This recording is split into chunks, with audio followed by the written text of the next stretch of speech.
Hello and welcome to Open Your Mind Radio. You have myself, Alan James. Myself, Stephen George. Good evening. Good evening. It's Sunday the 20th of November 2016 and we have a packed show for you. Loads and loads of information to talk about. So we will be delving into a few topics before we get the guest on. Now, our guest on the show tonight is a chap called James Evan Pilato from Media Monarchy. You might have seen him doing shows with James Corbett. And James is on. We're going to be talking to James all about global issues and obviously the election or selection in the States and everything else that's going on in the world. But before we do that, let's find out what the communication channels are. Okay, communication channels are... The communication channels are email info@oymireland.com, by phone 046 927 1212, and you can also contact us direct through the OYM chat room. Yes, the phone number again, 046 927 1212, if you want to give us a call. If you want to call in from outside the Republic of Ireland, it's going to be 00353 469 271212. We also have the website, it's OYMradio.com. From the website, you can see all the links there for the anti-social media, the Twitter, the Skype, the email, and the chat room as well, if you want to log into the chat room, and that is the place to be. You can stick up some questions there for James this evening. Also, peoplesinternetradio.com. We're going to be on the chat room, monitoring the chat room there as well. So a big hi to everyone that is already logged in to the chat room. And what was I going to say? Yes, anyone who wants to listen to the show 24 hours a day, 7 days a week, if you're on the go, you can check out the TuneIn Radio application. The link to that can be found on the website as well. It's a free application, and I think it's available for smartphone, iPhone, tablets, and all sorts of devices. Alan. Brilliant. All right, Chris. Chris, Steve. Okay, that's my alter ego. That's your alter ego. It's Robin. Okay, Batman. Right, okay, let's get started on the list. Right, now, just to let people know, Adobe have just released a Photoshop version, but for audio, and it's a little bit terrifying. Adobe, the tech company at the forefront of Photoshop manipulation and creators of Photoshop, recently debuted VocCo voice conversion, a Photoshop for audio and speech that's both impressive and alarming. The software was unveiled at the company's recently completed Adobe Max 2016 conference. Now, I've seen this software and it's quite frightening. It actually learns, if you record somebody's audio, it learns the audio and you can chop and change it around and add information in. As simple as it will analyse the audio and then put the text of the audio underneath, and you change the text and then update it, and it'll actually put in the extra bits you've put in. That is frightening. So you could send, somebody could be doing a recording, we could be doing a recording, and you could be saying something and you might be giving it about me, and I could change it and go, yeah, that Alan guy is really nice, you know? Or other sinister things that could be really like... I suppose there's many multi-purpose applications that could actually be used for, whereby you could say, we could say, we actually have Donald Trump on the line here. Yeah, exactly. And it could be Donald Trump. Exactly, it could be. It could be. And so this is it. So it's like Photoshop, but audio, which is quite, it can be terrifying. So just to let you know, the software's out there now. They are putting in certain digital signatures where there's some kind of protection on it, so it can't be done. Certain things can't be done. But look, you know what hackers are like. They will find a way, and they always do. So yes, they will. Just something to be aware of. Steve? Yes, it seems the Irish government are absolutely crapping themselves at the moment, as Donald Trump wants to bring the American corporation tax down from 35% to 15%, enticing the American companies in Ireland and obviously other countries back into the USA. Hence why our Minister Michael Noonan apparently launched an appeal in Europe recently to object, yes, not object, to object. I'm not reading it correctly. He wants to object to the taxation. Because anyone who knows about the corporation tax in Ireland, I believe it's 12% at the moment, and has been for a very long time, which is why we have a lot of big companies coming in here. The likes of Facebook are starting they're building a massive complex there in Dublin 15 Blanchardstown. Anyway, it seems that businessmen running the country is better than having an ex-school teacher. Because anyone who knows a little bit about Irish politics, our Taoiseach, a.k.a. Prime Minister, a.k.a. President, is a school teacher. Well, he's not the President, he's the Taoiseach, he's Prime Minister. Well, when I'm saying President, I mean he will be the equivalent of the President in America, wouldn't he? The leader of the country, yes? Yeah, well, America only kind of has one leader where we have the President and we like... we have the Prime Minister. Okay. Yeah. Right. Yeah. And both of them together couldn't run the country. Exactly, yeah. Anyway, we have to be careful, as society can before dictators, and a company will always do what is best for itself. So the laws have to be in place so they cannot dodge paying corporation tax. However, what do you do if the government refuse their tax offers like Apple did? So the weakest link again is the government. That goes back to Apple.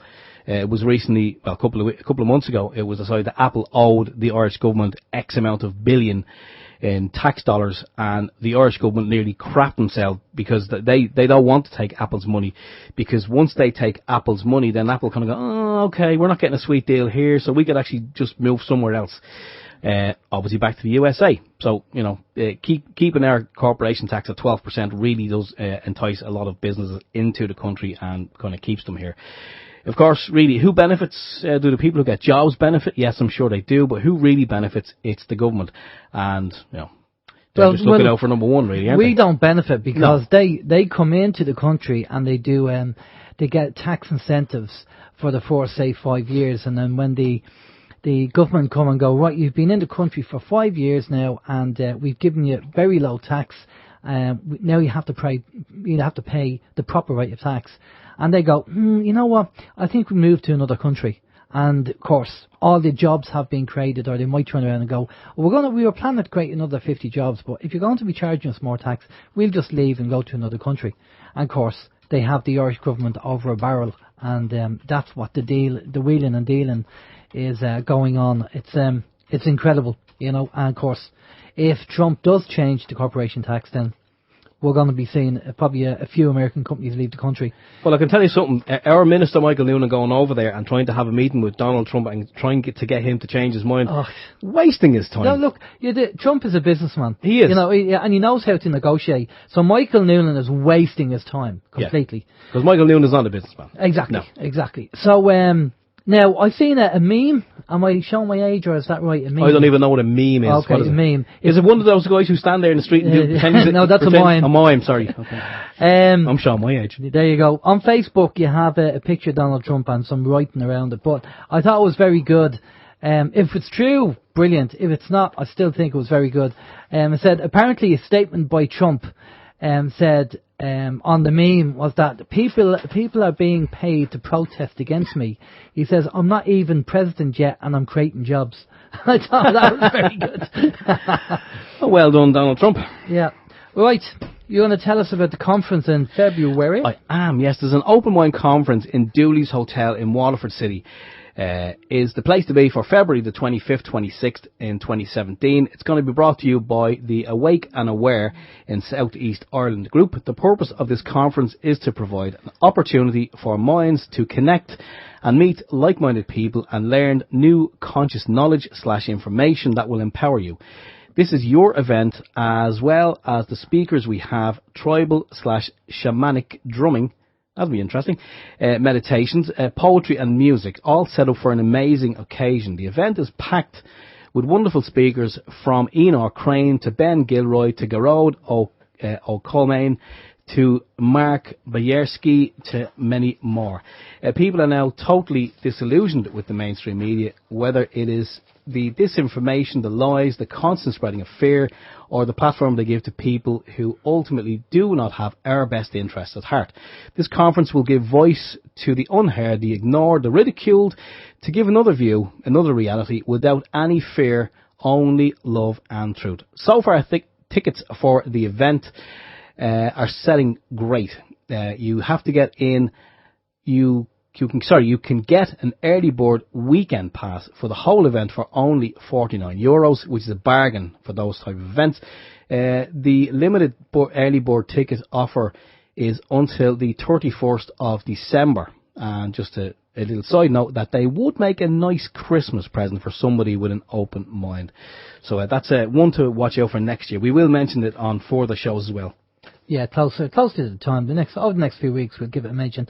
How's your week? Yeah, my week's fine. Honestly, there's not really much to report. It's been a very, very busy week. Just kind of, spending time with the family and doing the whole work thing, and doing our little project that we done yesterday, which you may talk about, I suppose. But we done a little project yesterday, so I expect to be dying with a chest infection for the next 6 weeks. Thanks to Alan. Did you get my text, by the way? Well, you haven't switched my phone on all day, no. Right, I sent you a text yesterday. Want to tell me yesterday? Mm. Oh, okay. Right, we're going to have to do it again. Oh, no. Mm. Okay. We done an experiment yesterday with me driving with a fan stuck out the window, and we have to do it again. Yeah. Okay. Mental note to self: turn on cell phone, read text. Mental note to self: turn on camcorder. It wasn't on. Well, no. I did the first part. The button didn't press down. It needed a bit of a push and didn't push. And anyway, there you go. We've all done it. So we have all done it. I actually done it at one. When you go to your school concerts with the kids. No. And the whole when we played it back, all it was the camera was on the floor, and then it would be lifted up to the stage, and it would go off. And then I don't know. School. Anyway, we're boring the listeners. Right, with okay. This. Right. What have I got to report? Nothing really. Myself and my wife did sit down, and we were kind of looking for stuff to watch, and we ended up watching TED Talks. And I love the old TED Talks because they're kind of bite-sized chunks of very good information. And we kind of sat down, we watched some of them, and she hadn't actually seen the TED Talks before. And she did say to me, "Gee, these are kind of interesting, aren't they?" And I says, "Yes." I said, "That's why when you're in here watching whatever you're watching, your soaps," I says, "That's what I'm watching on the PC in the other room." And I said, there's some great speakers and you do get some great information. So we kind of made a decision that we were going to try and focus try and focus on ourselves more and spend a little bit more time. Maybe watching stuff that's going to educate us as opposed to stuff that's going to kind of wipe out the contents of your brain. So yeah, that's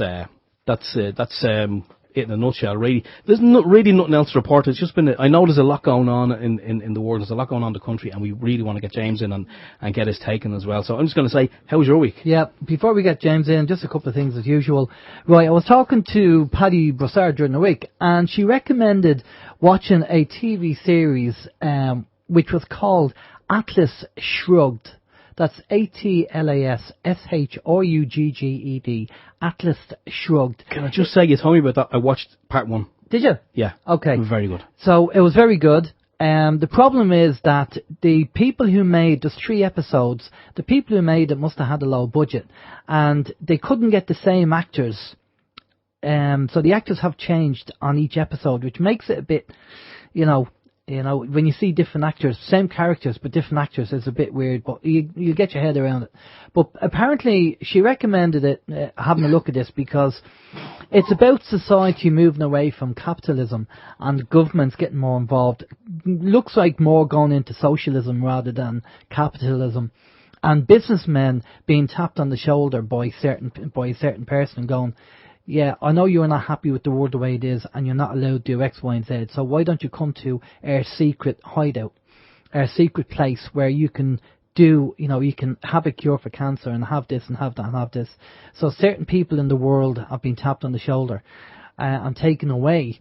And basically, the society starts crumbling because we're into socialism. And to be honest with you, I know there's people out there will talk about the benefits of socialism, but I still haven't got an answer to my question. Show me one country that has used or implemented socialism that has worked.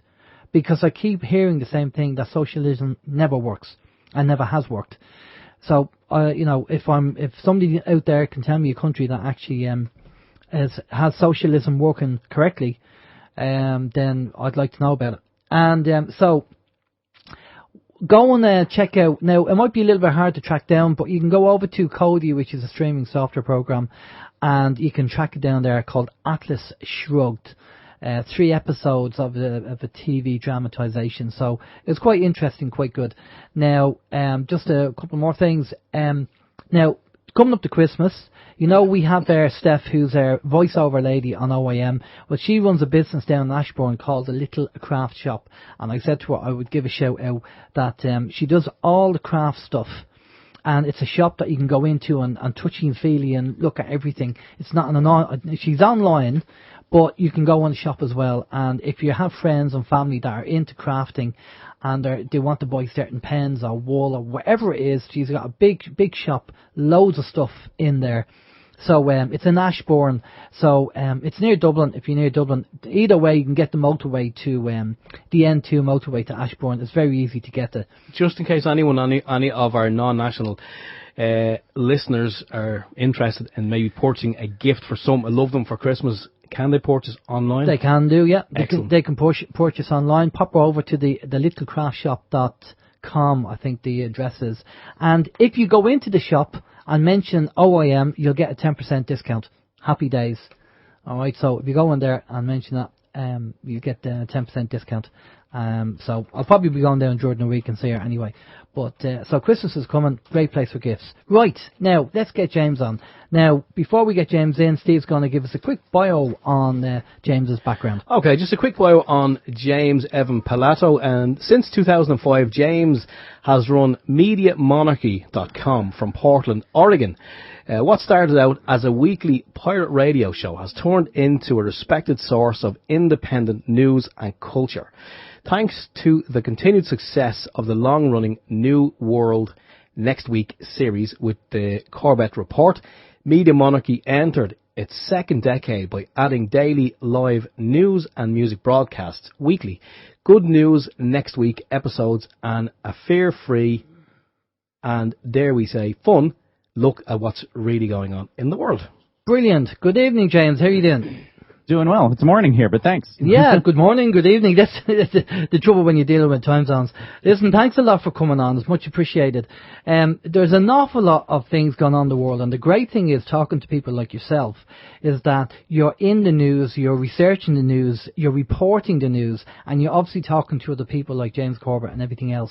So people like yourself, we enjoy having on the show because of the amount of information that you come across and you're researching and you find out yourself. Now, you're in Portland, Oregon, and I know there's been a hell of a lot going on regarding the election or the selection over there, and I think that's something that we should touch base on just to kind of get an update on what's happening. I know you're kind of feet on the ground over there, so you probably, I know there's some rioting that was gone over there in Portland, Oregon, and Hilary supporters basically, or George Soros, move on, paid shills to organise the protests, the things that have been going on over there. So before we get into that, is there anything else you want to add on your bio, or will we get cracking straight into it?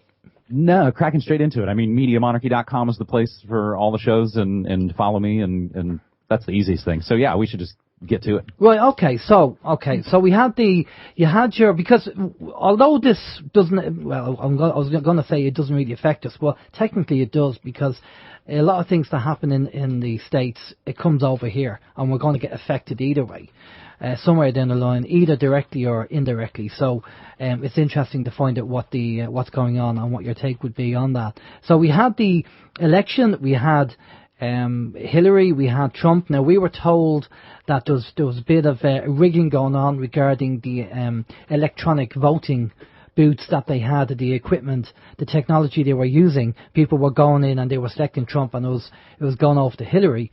And everybody thought Hilary would be, voted in. We've had people on the show and we've spoken to a few people, and they said that, look, Trump is part of the game, and the whole idea was that he would run against Hilary all the way up, and then Hilary would win and she'd get in, and then we'd probably end up having World War III. But what's happened is that Trump's got in, he's found out, oh my God, I've won. And now there's obviously a few people not happy about that, because that wasn't the plan of the Cabal. So what are you hearing your side, and what's been going on? Well, I mean, you mentioned, here in Portland. I mean, I guess unsurprisingly, it became sort of the focal point of the protests after the election. And then you find out, once all the names are released and all the people, you find out only a fraction of them were registered. Half of them didn't vote. There's a chunk of them that weren't even from Oregon. It's a place in some ways that's really like, oh, you want to make us think about something? Well, I'll come along. They're just sort of into doing it, I think. And that just kind of, and so again, I've lived here for 11 years. I kind of see it as a little bit of part of the culture. It puts itself out there as being very progressive and at the forefront. But if you kind of look, scratch below the surface, like, you're usually like a day late and sort of rushing to the front and make a bigger stink than everybody else. But that gets into, a lot of the personality of the city and all of that. But when it comes down to just the feeling on the floor in general, I was going to say, as you guys sort of did your whole intro, it's like you guys are incredibly calm, because over here in the States, it's like a general underlying kind of panic that everybody seems to have. And I know why they do, because they're mad because they just suddenly started to pay attention to something, and it didn't work out the way they thought it was going to work out. Ultimately, you can vote all you want. The shadow government isn't going to change. The raft of horrific neocons are all just rowing their way into the Trump White House as we speak. And not that I had a whole bunch of faith in it. James and I did definitely, after, a day after, it was only, 24 hours after the results, that James and I taped our previous New World Next Week episode. And on that episode, we had to say, I'm definitely surprised. I was wrong. I didn't think it was going to shake out like that at all. I imagined it was going to be much like the Bush 2000 election, where by hook or by crook and by 3 a.m. and recounts and all of that stuff, it was still going to be Hilary. Yeah. I wonder if in a lot of ways, again, the Cabal still kind of wins, because we know they fund both sides. They fund both sides up until the point where they kind of go, I'm going to give you $2 instead of giving you the $1. And they can sort of lick their finger and see which way the populace is going to go, and it kind of leans that way. I think it's also easier to rig elections maybe on a smaller amount, and this did seem to kind of be an overwhelming. Now, again, it's not a landslide by any stretch. If you actually do the math, the real president of America didn't vote, because most people don't even actually vote. Well, that's what Joe said. 47% of people didn't vote, apparently. Mm-hmm.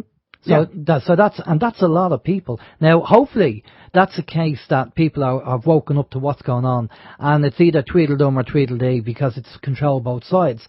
But here's my question mark on this, right? If it is Tweedledum, Tweedledee, and it's controlled both sides, why did George Soros feel that he had to get his Move It, Democracy in Action group, Paige Hills, to go on the road if it's all planned anyway? I wonder if we would have seen the sort of Soros Foundation-funded left machinery. I almost wonder if it would have still moved forward had Hilary won anyway, and they might have still been moving forward in a way of, we're going to crush all those Trump people who made such a big stink during the election, that it would sort of be a revenge move. Yeah. But honestly, we've not yet seen what comes of some revolution. They're calling it the Purple Revolution. So they're seeing this color purple pop up again and again within this sort of now the continuation of the selection. So people have been analyzing, the purple that they wore at the concession speech. Hilary then came out a couple days later to give sort of her next kind of public speech, and she's very obviously not in makeup, and it's very obviously a staged PR move. For what end exactly, I'm not sure. And it took a week and a half for any of them to say anything about the riots. And when they finally do, Obama says, yeah, keep going.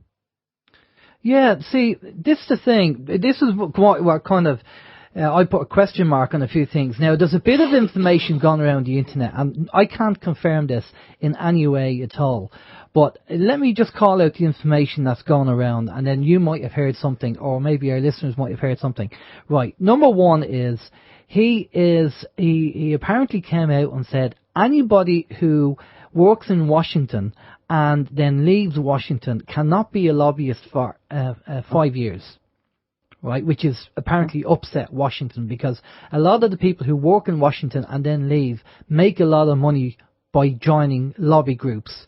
But now he's said, no, there's a 5-year ban on that. You can't do it for 5 years, right? To me, that's a tick mark. That's a plus point, if that's true, right? Mm-hmm. The other thing I seen the other day was that he's letting go, again, I don't know how true this is, he's letting go 500 staff that were Obama staff, right? Again, I don't know how that's true. Now, see, because Trump is a businessman and he's not a politician, I can really relate to his thinking, because what he's doing is what I'd expect a businessman to do, all right? Now, I don't know whether he's controlled or he's told to do it. But, like he's talked the talk, so now he has to walk the walk. And there's little things that have been said on the internet that he's done. And I'm thinking, yeah, as a businessman, yeah, I can relate to that. I do the same thing. So I don't know how true that is. Have you heard anything? I had definitely heard the thing about the lobbying, because actually I was talking about that this morning with my partner, and we both had to, you had to sort of admit, hey, he's a business guy. He might actually make some good business decisions. I've joked for the last several months that Trump had been putting people to work with all of the outrage music and terrible songs that bands have made about it, and all the... And again, this is what fed into the entire debacle of it all. The corporate-run media will do anything to get eyeballs on it. It doesn't care. I've worked inside it. It is heartless. It is mostly brainless. It just lumbers forward towards anything that shows it attention. And it'll lean to, and I can tell you all the sort of rock radio stories, and you can just, they don't care. They'll do whatever it does to keep the money rolling. That's it. What kept the money rolling was the growing Trump sort of outrage industrial complex. And that's what's run the media for the last year. It's all the songs, it's all the shows, it's Saturday Night Live, it's all the news, it's all the magazines, the artists. It's sort of the Trump outrage industry. Now, again, my partner Cassie and I, we've been together for a long, long time. We've seen a lot of this shit come and go. So, sorry. It was during the Bush re-election years in 2004 when he was running against his, skull and bones fraternity buddy. Yeah. All it was focused on was rock against Bush, and we hate Bush, and I don't want Bush. Well, much like now, well, what do you want? I don't know, free stuff, everything for, puppies and sunshine. Well, that's probably not going to happen. If you invest all of your intentions, and this is what we've seen this past year. I love this. It's summed up in the slogan that again, just from a marketing standpoint, I can't believe you guys went forward with love Trump's hate. The left loves Trump's hate. So they even say it on their sign, because it became their sort of 2 minutes hate and their raison d'etre of, well, we don't really have anything of our own to work forward.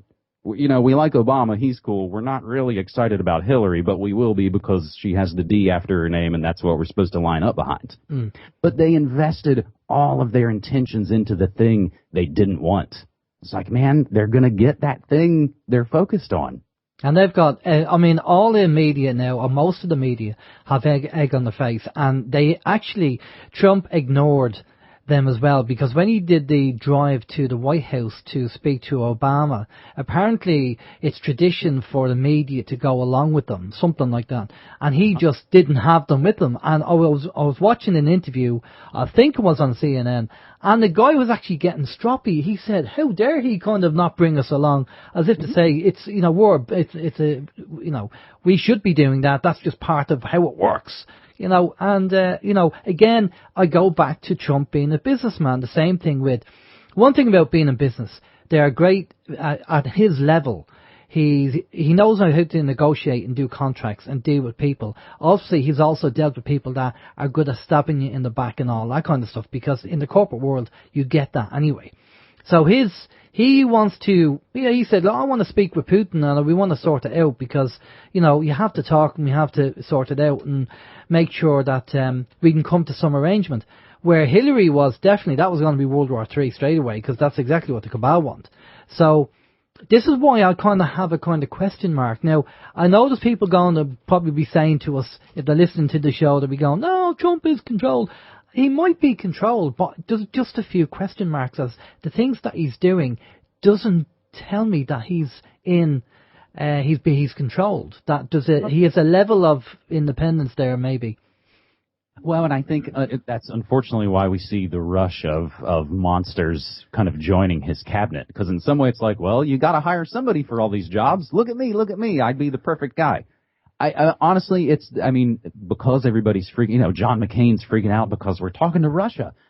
All these things. It is upsetting the regular sort of status quo of go along to get along politics like we've seen for the last 30 years. Yeah. Now, as far as the first thing you said about the two different stories, I can't find anything great about the firing of the 500 staff. Okay. But what was the other question? Well, I was going to say with the media, most of the media roasted him anyway. So he was ignoring the actual media. And also, what I was going to say was about I'll be watching for to see who gets in, like the neocons, if they do get in, and if he brings them in. Now, Judge Jenna, there's a lady over there called Judge Jenna. Apparently she's going to be the Attorney General, and she's one for rocking the boat, and she apparently is kind of on their side as opposed to on their side. Have you heard that one? I haven't. Who I've heard for Attorney General is Pompeo, who's from Kansas, who's the guy who basically wrote the bill saying states in America can't write their own GMO labeling bills.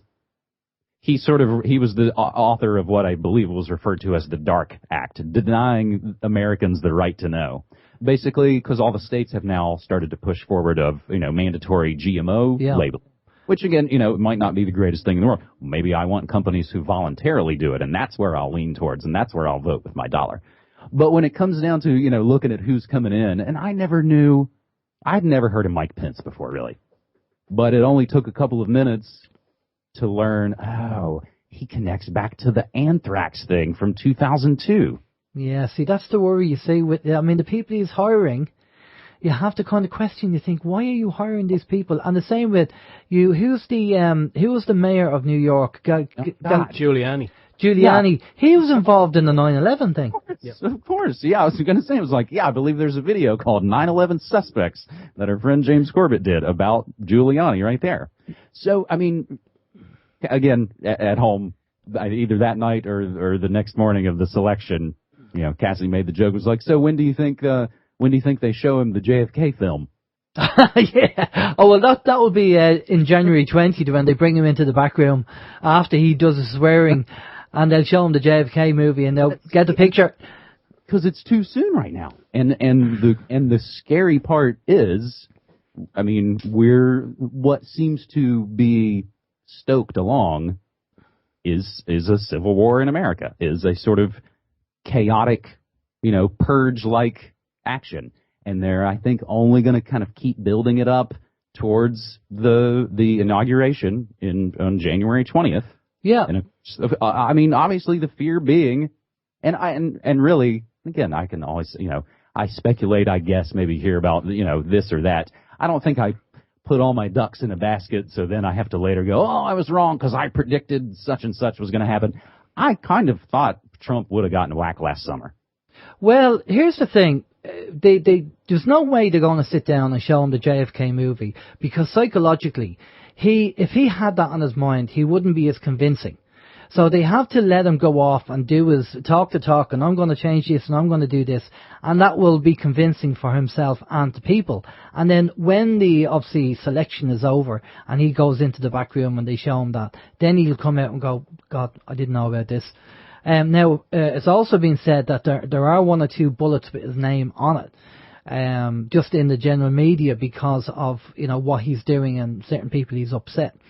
Again, I think people are watching from now till January to see what happens and if he gets taken out or taken down. And then if he does get taken out, what's going to happen there? Because the other thing, there's been a couple of scenarios which we heard, and again, we're going to sit on the fence with this. But if he gets in, then he probably gets shown the JFK movie, and then same old, new boss, same as the old boss, and he'll be told what to do by the shadow government and the neocons. Or if he gets taken out, then Obama will step in and say, right, we can't, martial law might kick off, or Soros and all his team things might get worse, or else they might bring in somebody like Pence and say, right, because Pence is not a nice person either, apparently. No. And I mean, and this has been the sort of the scary part about it is, hanging out with, friends and colleagues in pre-election as it was getting kind of close. But again, I still don't think the sort of dyed-in-the-wool Democrats really thought the defeat was coming. That's what's been the extra shock about it, and that's why now the media is in a tailspin. And before we run out of time, I want to talk about something called Unfollow Friday, referring to this sort of mainstream media meltdown. Oh, we've plenty of time, James. We've got one for another hour. Oh, great. Okay. Loads of time. Sweet. Okay. I was like, we're up against the clock. No, plenty of time. Hanging out with friends and colleagues, having brunch, having dinners, and the discussion, of course, turns to politics. I didn't bring it up. I'm far past the point of kind of bringing up, controversial things with sort of conventional people in a way. Well, religion and politics, always a bad mix. Yeah, I mean, because, I started out in the more aggro, bullhorn 9/11 inside job, it's going to be martial law tomorrow kind of era of 9/11 truthism and all of these things. Because then it was only early 2002 for me that I did a search of, I wanted to know what the video of the plane hitting the Pentagon looked like. And when I realized no one had ever seen it, that's what sent me down this whole rabbit hole now 15 years later. But hanging out with friends and colleagues and having them say, oh, God, I wish Bush were back in office now. Or I'd love if Obama could stay in for a third term. It does not stretch the imagination for something to happen between now and January 20th, or even on January 20th before the magic words are said. Because if you don't say the magic words, you're not the magic leader. Which makes me remember the Obama's first swearing in, they screwed it up. Yeah. Say it right, and they had to kind of do it back again. But it would come down to, just as you're saying, if something happens, a low-yield nuke goes off in Washington, D.C. during the controversial inaugural preparations, it will be exactly as you said. That scenario will exactly play out. Well, apparently we were told by somebody who was, I don't think he was there, but from an insider, that when Obama was brought into the room and kind of shown the JFK movie, to put it mildly, the Bushes were there, and the N-word was used with him. And, Bush said, get the picture, and used the N-word for Obama. So that he probably was shocked at that, because he was on this pedestal thinking, I'm the president of America, and then realized that, I'm a puppet, and I'm being controlled by the Bush clan. We're going to have to wait. I think the next few weeks are going to be very important, because if martial law is declared, or it does kind of kick off even worse. Now, the thing is that the financial system as well, you probably know about this. Actually, before we go down the financial route and talk about this, Steve, do you want to have a talk about Trump and your take on what you heard? I'll just say very quickly that I don't know what James's take is. So far, I think it's really only my take. I can't find anyone who wants to agree with me. But when Trump was elected/selected, and he came on after it happened. No, I know what the word is. But after that happened, when he gave a speech, I was listening to the speech live as it went out, and I remember from what we've seen of Trump, the run up to the election, and then the speech that was given, the acceptance speech or whatever we want to call it. I got the distinct impression that the speech sounded to me like it was written for Hilary. It sounded too kind of feminine and fluffy to be written for Donald Trump, because all the way up to that, he was a man of words, and he didn't mince his words. He called it like it was. He shot from the hip. But this speech just it didn't. I felt personally that it wasn't written for him. I don't know what if you heard it, James. What your thoughts are? Well, Please, I mean, don't leave me hanging in this one. Tell me I'm not alone. Well, we were right here watching it live, but I feel like what I saw is part of his success is that he doesn't really have a speech written for him. He does just kind of get up and talk and go. And that was, I know when I watched the very first debate, I thought, as far as what I'm watching as a debate on television for mainline politics and Americans are watching this, Hilary just destroyed him because she was more, statesperson-like. Yeah. Looks it, says it, talks it, says the right things, and finishes her. Trump is so much more just kind of stream of consciousness, internet speak. And in watching that, I was like, oh, that's not really going to win you anything. But of course, then things sort of changed. I don't feel like he was reading a speech that night. It just sort of seemed like they were like, holy crap, I can't really believe we're here. Everybody come up on stage. The stranger part to me, to both of us, and again, Cassie and I were watching Trump that night, and as he's even starting to wrap it up, she was like, oh, is he going to say, God bless America? And he sure doesn't. He makes no mention of any of that sort of typical pablum that you hear them say. Then Hilary comes on the next morning. She's wearing the purple, and she gives a speech mentioning Bible verses and biblical things, and she ends it by saying, God bless America. And people have now joked, it's like, oh, I guess, this defeat, Hillary found God. Well, here's this. It was a strange flip of events where the Democrats seemed more of the now suddenly penitent, religious types. Well, this is the thing. This is the difference between Trump being a businessman and Hillary being a politician. She knows the BS, right? Trump is a businessman. He's just probably shooting from the hip a lot of the time when he's talking. And he's doing the corporate talk rather than the BS talk of politicians.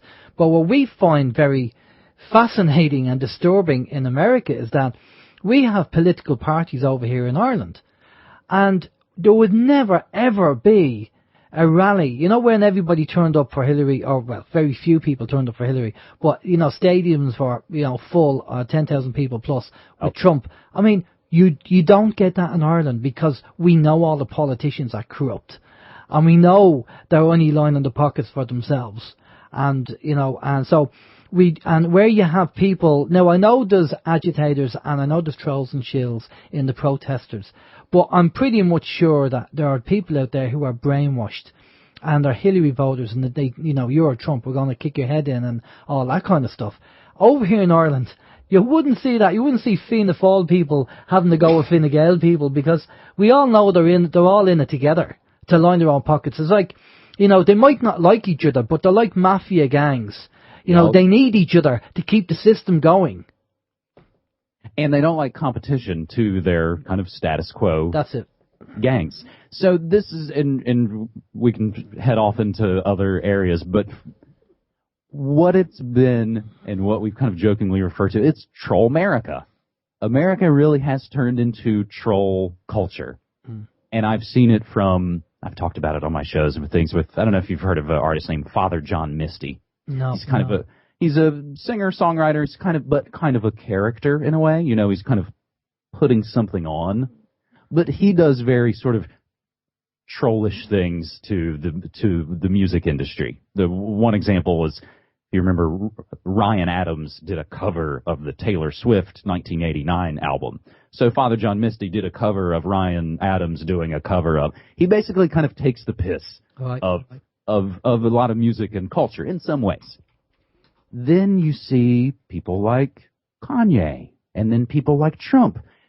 The trolls sort of rose and rose and rose over this past year. And I'm looking at news right now from Kanye's concert last night, and I'm even just sort of thinking off the cuff and analyzing this. Is again, I always joke that, I didn't call it media monarchy for nothing. I look at what goes on in the sort of entertainment industrial complex as the thing that is going to influence culture, as it sort of is the most powerful propaganda arm. And people, as you just said, are pretty brainwashed. So a couple nights ago in concert, Kanye said, and I don't know if you've seen this or not, he said, I don't vote, but if I would have voted for Trump. And the audience just freaks out. And it's another way of people going, oh, well, Kanye's just trolling people. That's what he does. So I'm looking up stuff right now because I also wanted to mention Morrissey in related to the assassination memes that you're talking about. Okay. Morrissey in concert the other night. He's on tour right now through the States. They play Shoplifters of the World Unite. He starts to change the lyrics to say Trump shifters of the world unite, which I don't exactly know what that means, but it maybe means the people who are going to shift Trump out of here, you should unite. And he plays the very end of the song, and it ends, and he goes with the finger in the gun position. So there's even someone like Morrissey putting out the assassinate Trump, because that's okay, because things have gotten so wrong now. Well, it's okay to throw out the rule book, and that's what we see the left now wanting to sort of the fake left in America. The flip side now, so last night in a concert, Kanye West apparently played 4 songs in only 30 minutes and then launched into busting on Beyonce and Jay-Z and saying, I'm on my Trump-ish tonight, and then walked off the stage and said, even at the risk of my own life, Jay-Z, I know you got killers. So it's a weird thing that now that the trolls have won, the tables have shifted, and now the trolls seem like the only ones that are actually telling the truth, and everybody else has flipped their lid and can't stick with, the things they said they believed. This is the crazy-ass upside-down world that we're in now. Well, everything's upside down, so no surprise there. Going into the financial system and what's been going on, we've heard that their countries now are trying to get rid of the dollar quietly and secretly trying to get rid of it. And then, so apparently all the dollars are going to be coming back to the States, which is going to cause, obviously, you'll have loads of dollars, high inflation, and the value of everything is going to go up because it's coming back, and the Federal Reserve won't be able to do anything. Now, there's also issues with the financial system. I don't know whether you heard about India. And India have now stopped the 500 and the, I think it's from 500 and 1,000 rupee notes. And the president of India said, give them 50 days because it's like a cashless society or near enough that. What's your information on that? And what have you heard? Actually, I mean, even as you started to mention, the war on money, I immediately then punched it up because I knew off the top of my head, India just went cashless. And those are the headlines. That's Bloomberg. India goes cashless, November 8th, 2016. And you've got, it's Modi. Is that their Modi, head? yeah. Basically saying, everybody's freaking out. You guys chill out. It'll be fine in just a little bit. Like he's really just sort of going, it's not, it's not a big deal. I interviewed an author, I guess a couple years ago. He wrote a book called The End of Money. And he makes the argument that the amount of money, the amount we spend on making physical currencies is just a gigantic waste of time and resources. And he tries to make the case that people who use and deal more in cash end up spending more because of the fees and because of the running around and the literal movement of these physical things. He argues for the move to cashless because it will actually sort of liberate poor people from having to worry about these sorts of things. I, of course, immediately said, well, what when it comes down to, there's the chip in you and they turn off your chip. They, of course, don't want to hear anything like that and say, that's too pithy for me. That's basically that, author's way of saying, you're a conspiracy guy, and I won't yell at you, but I don't believe that stuff. Yeah. But obviously, that's the push. The cashless move is the push. And the more, and this is what's going on all around, the more things get decentralized, the more everybody's kind of going, off script, so to speak. And now they're doing, we get all these job numbers about how many people are out of work. It might be way more than that because there might be lots of people who left the system and don't care anymore. They're not trying to come back into the system. They realize the system sold them down the river many, many moons ago. And that, I think, is really, when it comes down to it, how Trump won in America. I think that's what's happening over here in Ireland. Anyway, we're having massive foreclosures and very high rates of suicide. Now, the population in Ireland is only 4.5-5 million people, and we are the amount of foreclosures that are happening here, evictions, is phenomenal. And again, there's no jobs really. There's very few jobs out there for people, and we're having, unfortunately, the American vulture funds coming in over here and buying up the property for cents on the euro, and you never know who your mortgage is with anyway, because it passes through so many companies over the time of the mortgage. You never track it down, and there's a lot of people challenging it, but we have so much homeless over here, and so many things are going on. Ireland is in a really bad state, like a lot of countries, and our government aren't doing anything about it. Now, we do know that... because it's just like, they are doing something about it, because like a lot of countries, they're the ones that have us here. Oh, yeah. They have put us here. Yeah, I suppose, yeah. It goes back to the government. This is by design, as far as I'm concerned. Now, with the financial system, only 3% of actual currency is out there. 97% is digital. It seems to be we're going to be going down that road. I guess I would, to make the horrible analogy of sort of why or how Trump won, I think it's people know the building is on fire, and they know what's going to happen if they stayed in the building. They are going to perish in that building. So going forward with more Bush, Obama, Clinton was going to stay in the building that they know was burning down all around them. I think people voted for Trump in a way to sort of jump out the window. And they don't know what's going to happen exactly when they jump out the window, but they already know what's going to happen if they stay in the burning building. Well, with everything that Trump said, he obviously came across as anti-establishment. And maybe, again, they didn't want to vote him, but they thought that was a better option than Hilary. So just for argument's sake, they said, right, we're going to vote Trump. For the people who did vote, we'll vote Trump because they definitely don't want Hilary in. So it's more of a protest vote. Yep. Yeah, you're exactly right. But, so I don't know, the pushback all around the world seems to be, hopefully, this sort of decentralized move. And people have started to hopefully move more into using different currencies and having, different alternatives and probably not having a lot of money in the bank at all. People are really going to go back to keeping it under their mattress and using... This is actually, I came across this story earlier this week. One of the things you mentioned in the bio at the beginning. I do a weekly thing called Good News Next Week, which is a spinoff from the New World Next Week show that I do with Corbett.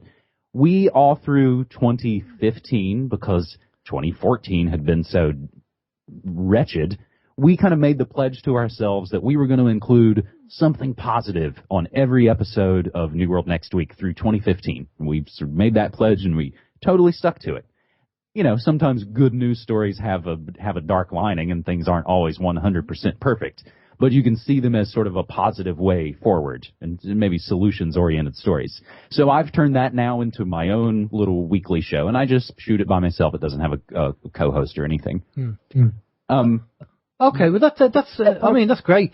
I think we tried to focus on good news, and we try and do, but very little good news out there. I was going to say the positive was in Italy, their sort of Airbnb, one of their kind of main, decentralized hotel B&B bookers. Mm-hmm. They ran all this previous week what they call barter week, because they discovered that some of the B&Bs were accepting barter goods and services to be able to stay at the place.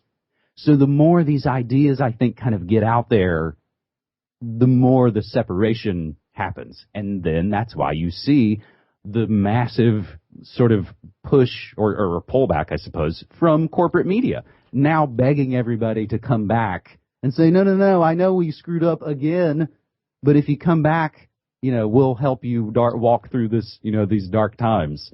But hopefully people are saying, no, I'm kind of done with that. I am going to turn that off.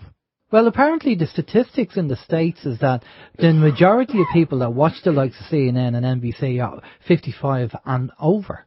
Yep. The young people aren't watching it. Now, I totally agree with your bartering. We have promoted and talked about time banking over here in Ireland. Now it's big in the States, it's big in the UK, and it is over here in Ireland, and it's beginning to grow. And we had one of the chaps on talking about it. So if you have never heard of time banking, go and Google it, check it out. Time banking is bartering, and basically it's all got to do with energy and your labour, and that's where the true currency is, not the pieces of paper, but your energy.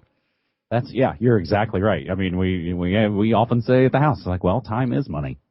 Exactly, and that's what it is. And, you know, if you didn't, the whole idea is to get the communities involved with time banking, because if the financial system crashes and, you know, you're going to need to get a loaf of bread and it's going to cost you €50 to get a loaf of bread, then you're going to need to be able to barter. I mean, we've seen it already with Germany after World War II and Botswana, where the inflation rate went up to 233%. I mean, you needed, the great story I heard was the guy who had a wheelbarrow full of money and he got mugged, and they took the wheelbarrow and left the money because the wheelbarrow was more valuable than the money. I just punched in, so this has been my long story short as far as that bio again goes. There's, you know, parts that are left out of that. I was basically grocery boy by day, media monarchy by night from 2006 to 2012. And in 2012, I got the opportunity to become the producer of a nationally syndicated talk show called Ground Zero with Clyde Lewis. It's heard all over America. He's basically on the air right before Coast to Coast on a ton of radio stations. And it was just an opportunity I didn't want to turn down. I had never actually worked in commercial radio before. And it was the great opportunity to sort of not start at the bottom, but to be able to walk in and go, hi, I'm the executive producer of a nationally syndicated show. And they're like, who is this guy? Yeah. And Clyde is able to say, he's James Evan Pilato from Media Monarchy. You guys don't know who he is? And in a way, we can sort of represent that new media that the people at the commercial radio stations have very little clue about. Now, if they would have done a little more research into me, they probably would have seen that I would have ended up being the punk rock pain in the ass that I ended up actually being.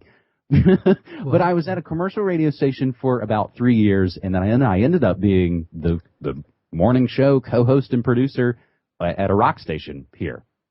And I was enjoying it, and of course it kind of gives me all the things that I would end up spending, like I get to go to concerts and interview comedians, and it was all of that. And I lapped it up, but ultimately I knew it was kind of damaging my home life. It was damaging possibly my media monarchy reputation. Yeah. Because I was supposed to just sort of be the third man in the other room, the producer, that might chime in and say something here and there, but ultimately I started out pushing the buttons in the other booth and then became the name and the face on the show. As soon as that happened, I pretty much panicked and quit and spent the summer of 2015, spent the rest of the summer of 2015 kind of having fun and just kind of having a bit of a vacation. And then set about, by that fall, sort of relaunching Media Monarchy. Because while I was at that commercial radio station, I was not doing my radio broadcasts. I was pretty much just doing New World Next Week with James, and hopefully any other sort of interviews and fun stuff I could plug in when I had the time. So I was able, fortunately, to start doing this show with James. We've been doing it for 7 years now. I wouldn't have imagined his just phenomenal success. It's so amazing. And those are the things, that again, the positivity about people shutting off corporate media. I mean, I was interviewing rock stars on the phone at this commercial station, and they would privately tell me, like, oh no, I listened to Corbett, or I listened to InfoWars, or they know they kind of hip to it and know what's going on. They know what's going on. Tell me something, we have a few questions for you, but before we go over to them, as somebody that has worked in media, and we're seeing what we call the lamestream media, and we have the DJs who are all pre-programmed and they have the rhetoric and everything else, if they have an epiphany and decide, hey, people are waking up, and we're going to need to get people in who knows about this stuff, who know about the information, know about what's going on. Because we have DJs here, but they don't know anything. Their background, they don't know really what has been going on for the last, 50 years, whatever. Do you think that there's a possibility, like a bit like a Howard Stern situation where they would actually be looking for people who are involved in the alternative media, who are doing radio shows, who they might turn around and go, we have to get these guys because they know all the information. That we know they're not professional, but we can, maybe that's why people like them, because they're not professional. But we need to get them in because they have a wealth of knowledge and they have all the contacts. Do you see that ever happening? 100% yes. It's already happening, and I can tell you personally that it's happened. Oh, okay. So they know that conspiracy stuff is really popular. Truth is and looking for the truth has become really popular in the last 15 years. And just in the same way that the grocery stores and the corporate food companies have all gone, oh, you guys are into, like, caring about this. Okay, whatever, I'll change our ingredients. We'll be the non-GMA thing. Whatever it is to keep you buying our stuff. I think the grocery store and the food thing has been the one really successful way that people have pushed back against kind of a monolithic, poisonous system. Yeah, I think. Go ahead. They actually all sort of changed their recipes.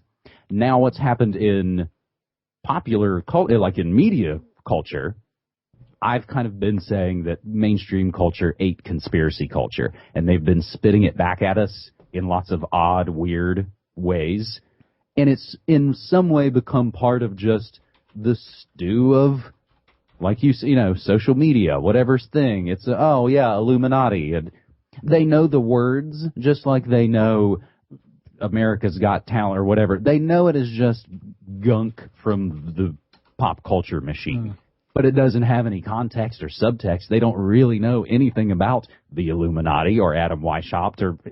Yeah. They just know it as, that's internet stuff. Yeah.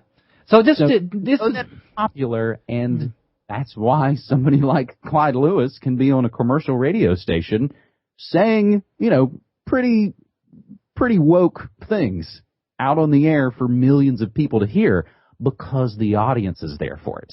Now, he did definitely get in trouble here and there, and it was the worst around Sandy Hook time. It was kind of... That got really difficult, and I was only with the show for like 4 months when Sandy Hook happened. That kind of changed the tenor of a lot of things, because that was kind of a massive thing. That's a whole other discussion about, I think, in some ways, the sort of co-opting and poisoning of alternative media, whether it's there were no planes on 9/11, or nobody died at Sandy Hook, or nobody died at the Boston Marathons, and everybody's fake, and everybody's an actor. And now, have you heard? The Earth is flat. Just the most patently stupid crap passes for alternative media now, and I just reject that garbage, full on, because I can see it, and I've been doing this now long enough to see what's up, and you can, fortunately, in a lot of ways, see who's been making the same kind of media for a while without any big changes, and then you can see the people over the last year and a half who suddenly was like, wow, you seem like the complete opposite of what you always used to be. Well, it's all a learning curve. I mean, we're still learning. After 6.5 years, we get new people come on, we talk to them, and if it resonates, we always say some information might come into us, and we don't kind of get it. It doesn't resonate with us, so we put it on the shelf, and then maybe in a couple of months, maybe in a year's time, we go, oh, okay, remember that thing we were told last year? Now we get it, because it's tied into this. But the reason why I said about the Howard Stern thing, I'd say to people, if you haven't seen Howard Stern, the movie, go and see it. Basically, even though the corporations didn't want Howard Stern, he had such a massive audience that they had no alternative but to hire him, because people were hungry for what he was doing. That's true. That's absolutely right. I mean, I've always kind of joked, though, that, someone like Howard Stern, like, he ends up sort of being our, or at least was for a long time, right before the internet. And of course, everything changes once all the restrictions in a lot of ways were thrown out. And I think the difference, too, is once he went to satellite radio, then he can say whatever F and do whatever he wants. And that's the difference between being on a commercial station, where the fun was, oh my God, I can't believe he went right up to the line and didn't cross it. Because there's more of an art to that in long-standing broadcast media. Now all of that has changed, and everything is pretty raunchy all around. So it doesn't have, it doesn't pack quite the punch. And I guess I've always in some ways lamented that Howard Stern was the sort of, bastion of truth that I have to defend for First Amendment, which of course I do. But ultimately, when it comes down to it, I didn't feel like he was talking about any truth in the world. He was bringing in strippers and saying outrageous things. Yeah, it was the shock factor, but the idea being that the information was, when they did the survey and they said how many people listen to him, and then they said how many people are disgusted on what he says, the actual percentage was higher because the people who didn't like him was tuning in to hear what he was saying, to be disgusted by what he was saying. So, well, sounds like you just described our president again. Yeah. Yeah, exactly. Well, there you go. Yeah. Okay, well, we have a few questions for you. So we'll go over to the questions. Steve has them lined up there. Okie dokie. We've a couple of comments on a couple of questions. Dougie says the thing that will make Trump is his relationship with Russia and China. The media is making people believe that ISIS has nothing to do with America, and China and Russia are trying to cause war. Any thoughts on that one, James?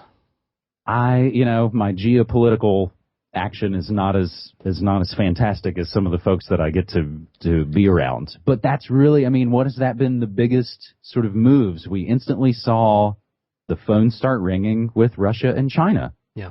And how, in some ways, because again, we all know how the New World Order works and probably will work. And at the end of the day, why wouldn't we want to have some phone calls? I don't want to die in nuclear war tomorrow. If the phones are ringing, more conversation, that's a better thing. And then you had Canada and Mexico instantly say, oh, well, maybe we need to look at NAFTA again. It looked as though in some ways there was a changing of respect. And that was always a criticism of Obama, that no world leaders respected him, that he was sort of treated poorly, and he was the one always going and running around and bowing down to people. Now it feels like we don't have a figurehead that's going to be bowing down to people, and suddenly the phone starts ringing, and you've seen the tweets, too, of one day someone world leader saying, this terrible guy will never make it in, and then after he made it in, the same guy tweeting back going, hey, congrats, hope we can work together, buddy. Yeah. Yeah, it'll be interesting to see if so many of the American leaders have kind of traveled the world. Who was it? Was it Bush? Bush who bowed to the British Queen? Yeah, that's right. Yeah. No, I can't remember now if Obama did. But it'll be interesting to see now if Trump goes to the UK. Will he bow to the Queen? I'm guessing he won't, because it seems there's a lot of controversy during the week because he's been invited.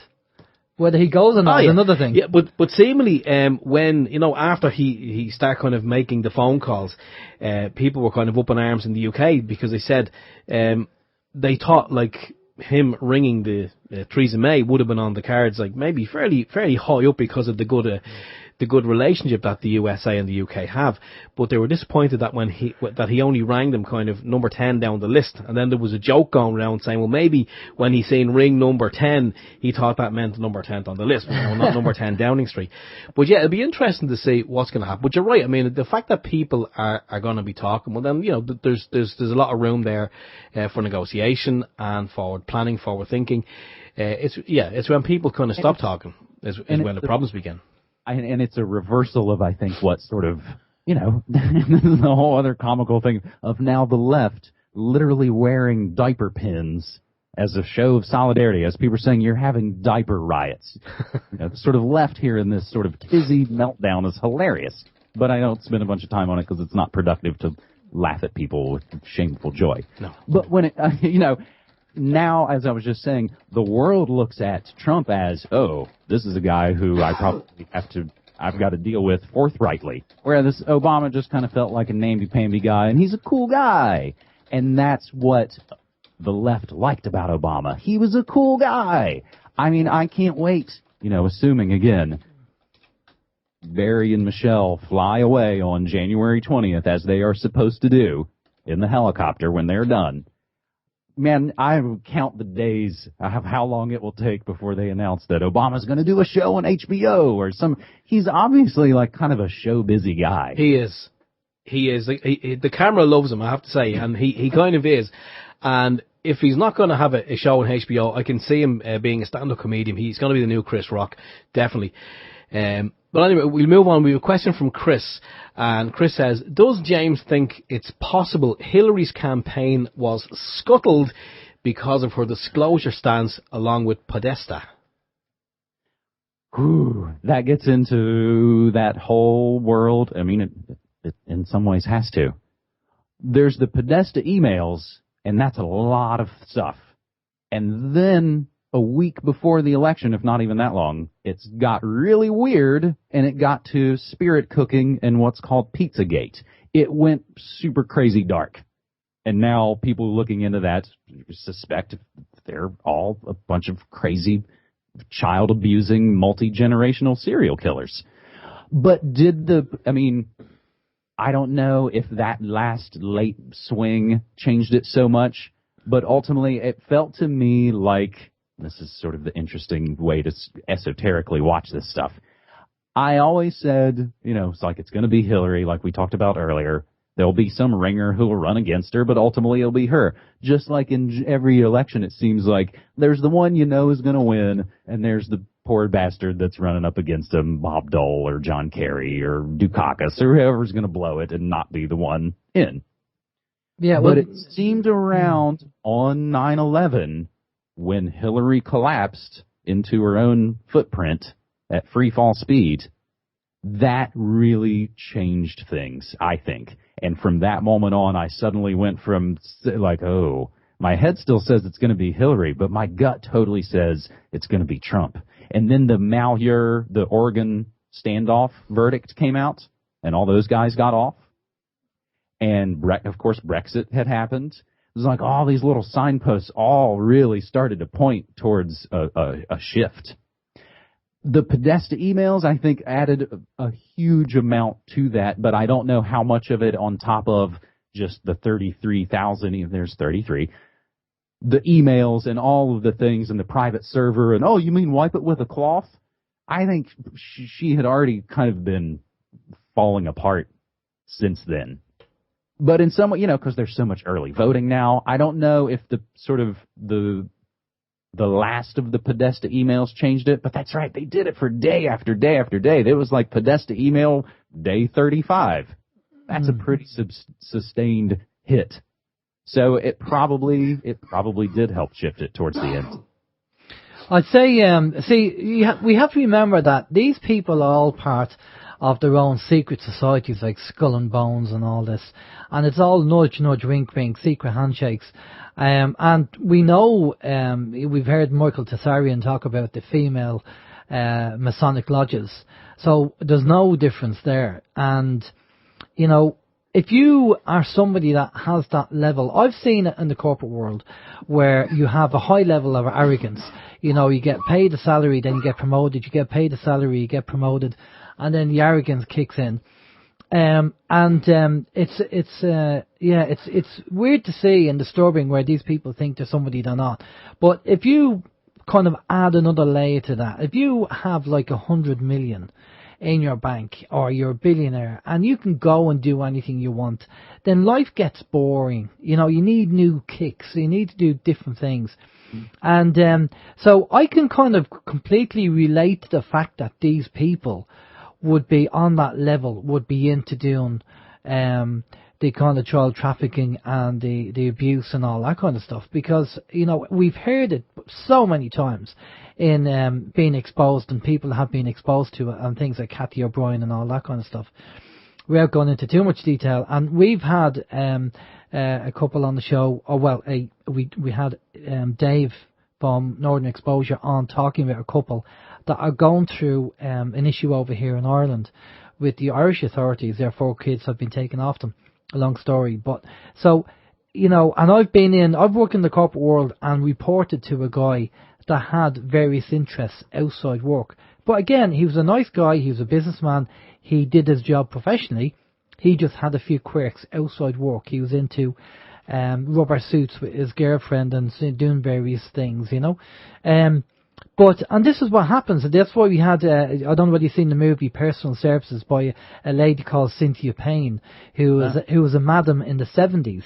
And she'd be up in court all the time for running an illegal brothel. But the judges were in her pocket because they were the people that were going to her brothel. So every time she went up in front of the judge, she'd get off. You know, so, and this is what goes on. And I think people maybe is cognitive dissonance. That film was banned in the Republic of Ireland upon theatrical release, Wikipedia just tells me. Sorry, go ahead.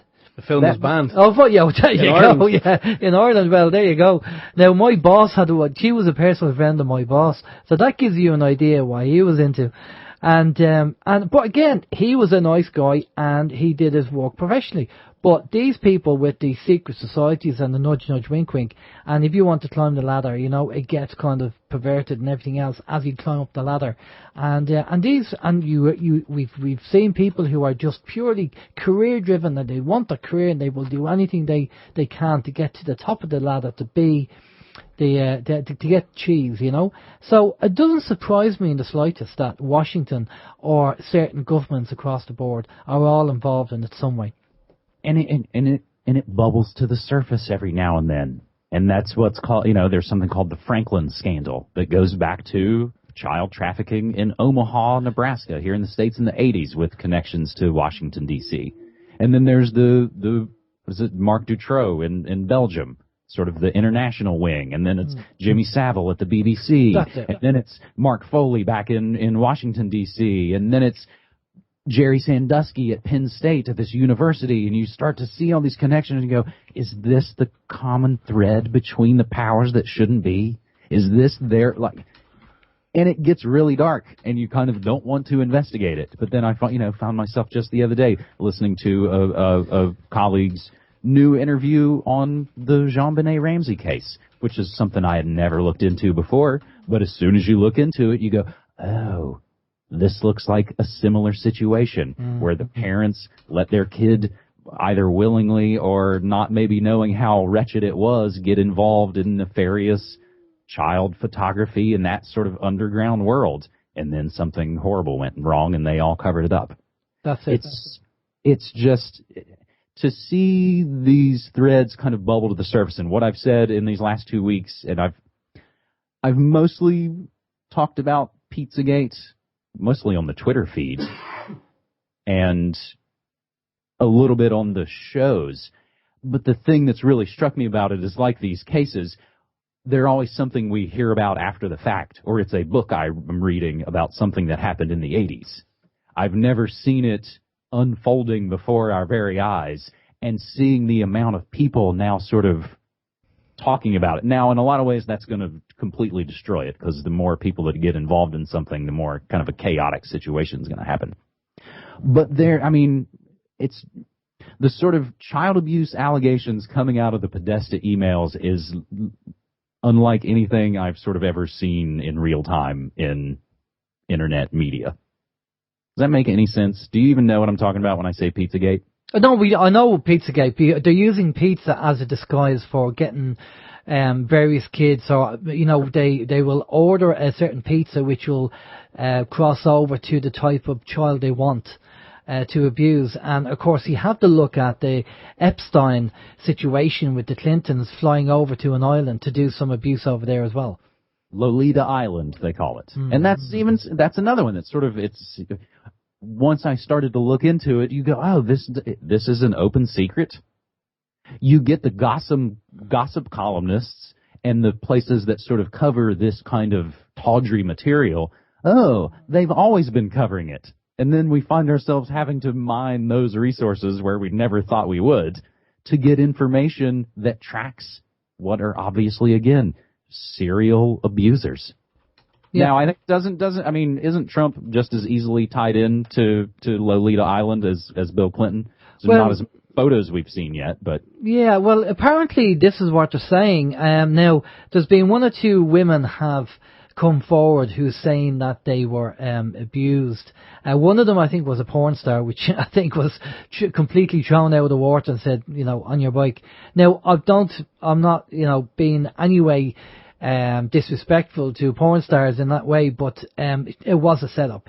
And I think there was one or two other women it was found that they were set up. They were Hilary setups to try and get Trump. And I do find that with Trump, they focus on kind of not stupid things, but the menial things that he's done. Where if you look at all the things that Hilary has done and what she's caused, it's like 10 times worse. But yet they don't seem to be mentioning that information. Because it doesn't, because it doesn't fit that status quo that they're now fighting desperately to defend. I mean, you get the big giant pictures of all the protesters, and you go, oh, they're protesting Trump having destroyed the middle class over the last 20 years, right? No, they're not. Oh, are they protesting Obama's 7 wars while their phone continues to spy on them? No, not protesting that either. We used to protest those things. I remember here in Portland, we used to protest the surge of troops that Bush and Obama were sending over to Afghanistan. Now that's like 4 wars ago. We've got Yemen and Somalia and all that stuff piled on top of that. They don't even think about it anymore. They've sort of so become Stockholm syndromed into loving their leader. And again, Obama's a charismatic guy. Yeah. It's frightening. As I say, over in Ireland, we do have elections or selections, but in no way do we have like anything in the States where people would be going to stadiums. Yes, they have their certain mind control followers and the people who want to climb the ladder, because there's I always say there's 2 kinds of people in politics. You have and who are involved in parties. You got the first one who is naive and thinks that they can actually make a difference and make a change, because they don't understand that over here in Ireland, probably like in the States, we have what we call a party whip system. And the whip system is the senior politicians who control everything and dictate everything. And then they tell all the other junior politicians to do what you're told. Toe the rope. It's all institutionalized. And if you don't toe the rope, we're going to kick you out or there'll be a scandal. Then you have the second type of person who goes into politics because they know it's a gravy train. They know that if they get in, and even if they get in for only one term, 4 or 5 years, they'll get a nice salary for 4 or 5 years and a nice pension at the end of it. So they want to get their nose in the trough as well. That's it. That's exactly how it works. They want to sort of continue that gravy train. There's a good show. Good as far as, what you can learn about the real world from it. There's a show called House of Lies with Don Cheadle, and they're basically consultants, and all they basically do is make sure they can get that client to, and they say, on the tit, that once you can get that work going, and once you're on it, man, the money's going to keep flowing. Yeah. Okay, we have more questions for you there, James. Steve, are you in fit condition to... You're being coughing there. You're having a hard time. I'm just waiting for the lung to come up. Oh, okay. This isn't what we did yesterday in the car, is it? Excuse me? With the fan. Oh, no. Oh, no, that even sounds worse. With the fan. No, stop. It's a family show. Right, anyway, Dougie says Switzerland is now proposing to ban cash. He said it is so people can't do bank runs, and when they do bail-ins, they can take the money straight away and not give you a chance to take your money out. That's a good comment. He also goes on to say it's amazing how blinded people can be. At the minute, they can use their card and still use cash, but they haven't thought of a society where there is no cash available at all. And again, that's something that we spoke about many times on the show, about the cashless society, and we've both, and I'm sure you've done it as well, James, where you try to educate people and you try to give them the worst case scenario of the cashless society, and they look at you in such a way and they go, don't be ridiculous, they'd never do that. Well, I think, honestly, people here in the States on sort of, welfare cards, SNAP, supplemental nutrition something program, the food stamps that, your card, it gets filled at some certain point. When you get your dole payment, you get your welfare payment. I would think those folks in some ways already sort of, whether overtly or subconsciously or whatever, they already sort of know what a cashless society is like, because all their cash is dependent on that card, and it's dependent on the state on the first of the month sending those zeros and ones, hey, my card. There's some article, I can probably bring it up, but it was basically, it almost sounds like a horror movie headline. It's like it's an EFT card or something. Now, funny enough, they mentioned that over here in Ireland. They said to cut down on the amount of people claiming certain claims that they shouldn't be claiming, or double claims. They're thinking of issuing cards where it'll be paid in to the bank and they'll have a card to get the money out. And that sounds like what you're talking about, James. And there have been, so I found, here's November 28th, 2011, waiting for midnight. Hungry families on food stamps give Walmart enormous spike. And I remember seeing the headline that basically said, at midnight, Walmarts across America all sort of bleeding and spring to life as suddenly people have money at midnight to go spend on what is probably corporate factory poison food in the big giant, what is almost, I mean, Walmart is just a step away from being an arm of the government here in the States. They're what's going to be referred to as critical infrastructure when the poo-poo hits the fan. And they're going to be the places that will be, you got to go to Walmart for your Soylent. Remember, Tuesdays is Soylent Green Day. They're going to be kind of that arm of it. So I would think that the poor people in America who have already been using this, it's like they already kind of know what a cashless society is like. Unfortunately, I mean, it sometimes depends on what jobs I've had. I've had jobs, of course, where I'm all cash all the time and had a bank account, but, you know, probably only ever kept a little bit in it to maybe buy things off the internet occasionally. And this, of course, is many years ago. Then it gets to the point where, I don't really get cash all that much. I suddenly realize I'm really not using that much cash anymore. And I realize how easy it is to sort of tiptoe into that. Fortunately, I still have cash. I have all those sort of different accounts. We've got Bitcoin. We've got all these different things. I think that's become one of the most important things, is to probably, I mean, on such a low level as us, it's like I'm not any financial panther or anything, but to be diversified, to have some of this, to have some of that, to have some Bitcoin, to have some digital, to have some cash. I think what people should do, I did this experiment a couple of years ago, and I was shocked to find out that there is no alternative to your bank account, because I rang up a couple of suppliers, people, you know, like your internet provider and your electricity provider and all that, telephone and all that kind of stuff. And I said, right, I want to shut down my bank account. How can I pay you? And they kind of said, you what?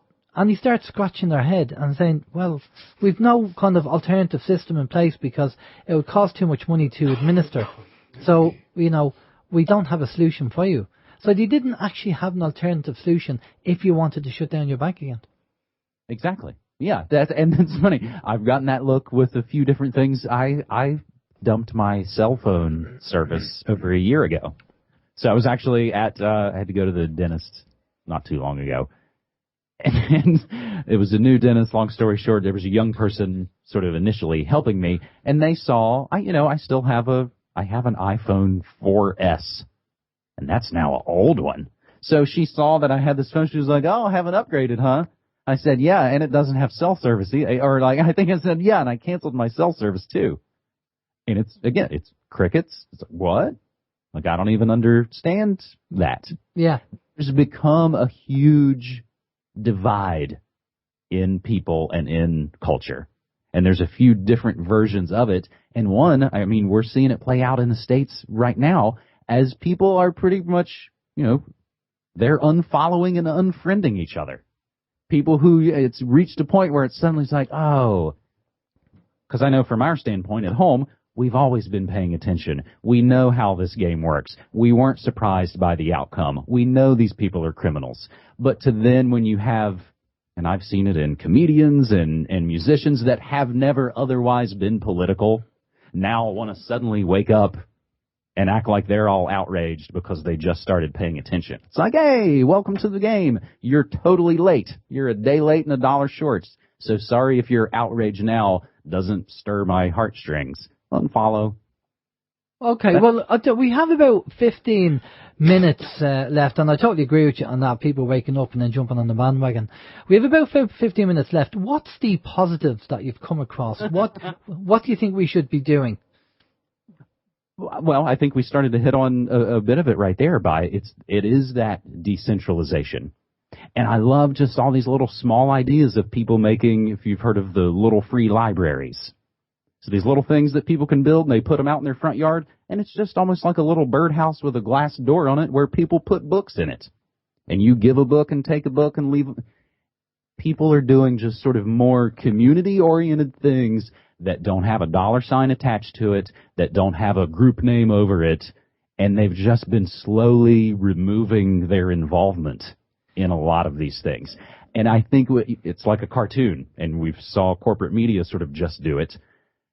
The cartoon character can run off the cliff, and they can keep going as long as they've got the confidence of it. But as soon as the faith is tested and they look down, the charade is over. And I think the corporate media, you see them, they just look down, and they are plummeting right now. And I think, again, there's other structures that go along to get along, but once they realize no one's taking part and no one wants them anymore, they'll just they'll crumble on their own. Once we stop looking at them, they'll fall apart. Well, we have to make them redundant. And I've said that time and time again to people, because we have mainstream media obviously over here, and the propaganda is phenomenal, isn't it, Steve? We get so much from the TV and the radio over here, and I keep saying to people, look, we have to make them redundant. And they say, how do you do that? And I said, don't listen to them, switch them off.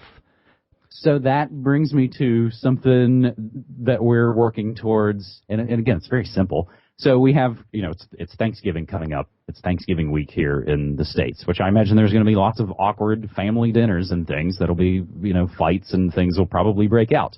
But the next day in America is what we call Black Friday, and that's where we're all supposed to run out and buy a bunch of corporate crap for Christmas.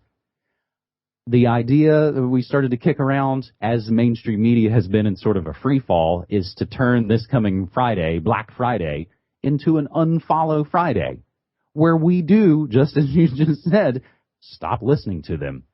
And instead of always, like we've been for these last 2 weeks, going, ha, ha, ha, corporate media, you screwed up, you didn't see it coming, we're all now just going to kind of say goodbye. And we're going to unfollow them on Twitter, and they're going to see all their numbers kind of plummet.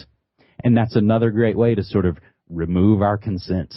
And they'll start to fumble and fail, and you'll see the good ones, as lots of them have, they knew what was coming. They got out of that game a long time ago and started to make, media with more integrity online. Steve? I totally agree, and I think that's a fantastic idea, the unfollow, and just, kind of stick it to the big corporations. That's what the kind of the ethos of United We Strike, which is it's a website, it's a monthly show which spans the world of people like us just getting together and putting their shows out there all on, I think it's the second Saturday of every month, UWS. It's kind of the brainchild of, I hope I'm right in saying, is Karen Quinn Tostado. It is? Yeah, yes. Yeah. And her motto is don't buy, don't comply, ask why. And that's exactly what the message from UWS is when you have the likes of these Black Fridays and the big corporations trying to, just bring people in and get them to feed from the trough and what have you, and buy all this crap that we don't need and upgrade every year and all this carry on. She's saying, don't buy it, don't comply with what they want, and just ask questions, and ask them why, just why.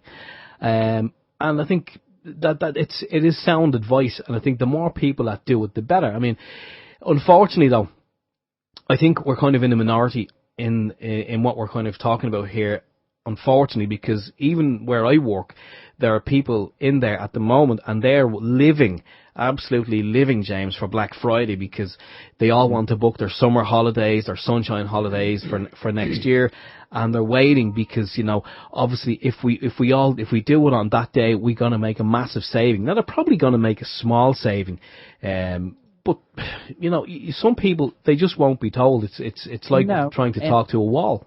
And that's, I was listening to a guy named Thomas Sheridan, and he was kind of talking about why maybe some of these riots are kind of happening is because maybe the people who have just been sort of elite, liberal intellectuals, maybe in a lot of ways, that ship is done. And they know that they have no jobs and they have no hope for the future if things become, as they've kind of become, decentralized and become more agrarian and become more, as we've kind of talked about. That whole class of people have nothing in that world. they've sat in a cube and pushed papers around. When that comes to an end, they're going to be the ones who are going to be rioting in the streets. We're lucky that actually, the more rednecky parts of America who have been out of work for a long-ass time didn't go out on the streets in this last week and say, hey, little whiny kids, you want to fight about something? Like, that's the scenario where something really bad happens in the States. But one other positive thing that you're asking for, I think, is the hemp revolution. Once hemp and cannabis is all out of the toothpaste tube, as it's squirting quite rapidly, at least here in the States, I think that's another sort of, much like the internet, you can't really restrict the growth of, that's why they call it weed. It grows really well. And once people realize it, and it's happening even in my home state of West Virginia right now, once people realize it, who are even just businessmen, and go, wait, that's right, I can make rope and food and textiles with this, and it's not the smoke and get high kind? Oh, well, sign me up. Well, I Exactly, think, I think most people don't know the history of it, and that's the problem.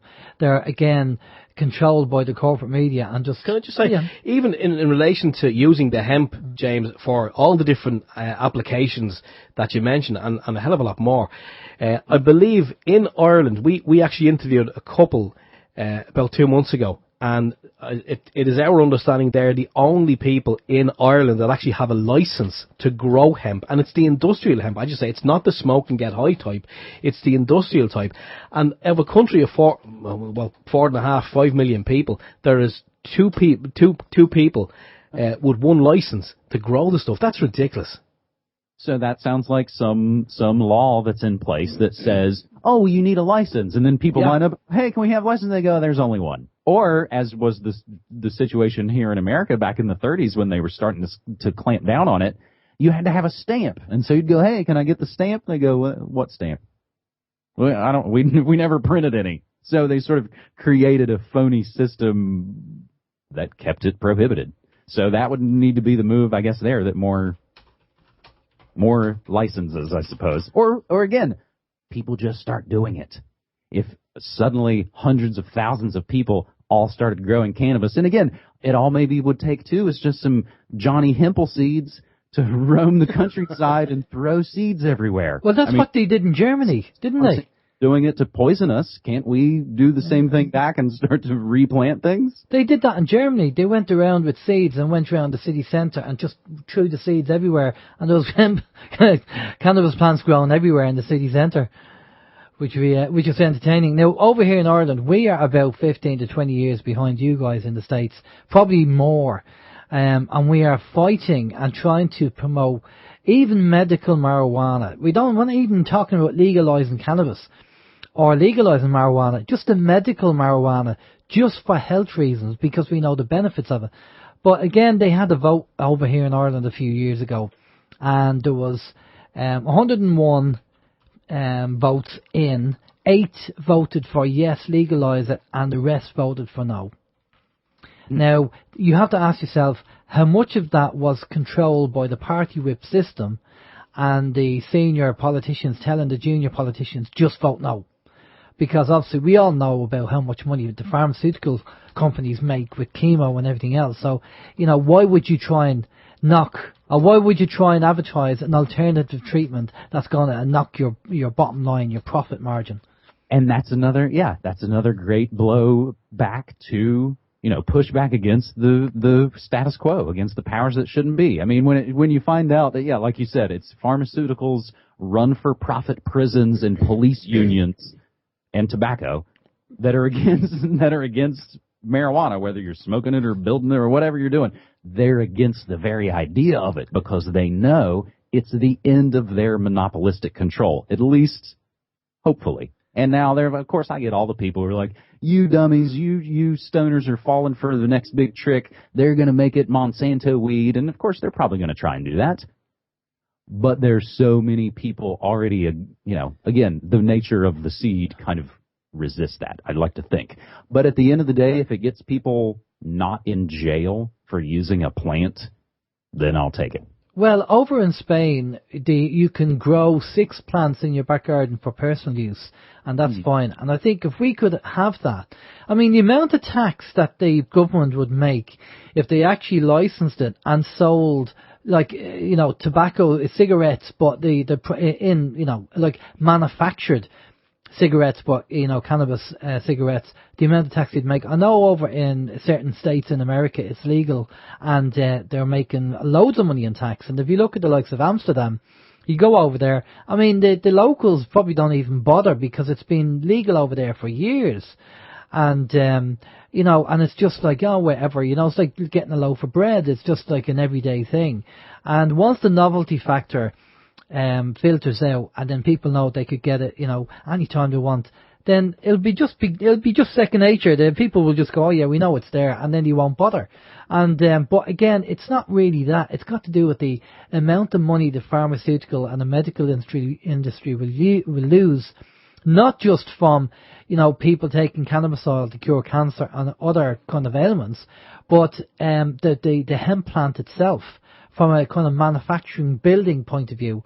There's loads of money to be made from that. Now, we do have, we had a couple on our show, I'm glad to say, in Ireland, and they're the only couple in Ireland that have a license, and they actually grow industrial hemp. And the spin-off to that is that they actually do CBD juice as a food, not as a medicine. And you can buy it. You buy it in ice cube format, and you take 2 ice cubes a day. And obviously, if it's industrial hemp, the THC has been grown out of it, so it's purely CBD. And we all know that in our body we have an endocannabinoid system, and CBD is brilliant for that. And myself and Steve got a sample, tried it out, very happy with it, and we told people on the show that yes, you can buy it over here now in Ireland, CBD juice as a food. See, it's slowly but surely. All these changes happen. Well, change is inevitable. And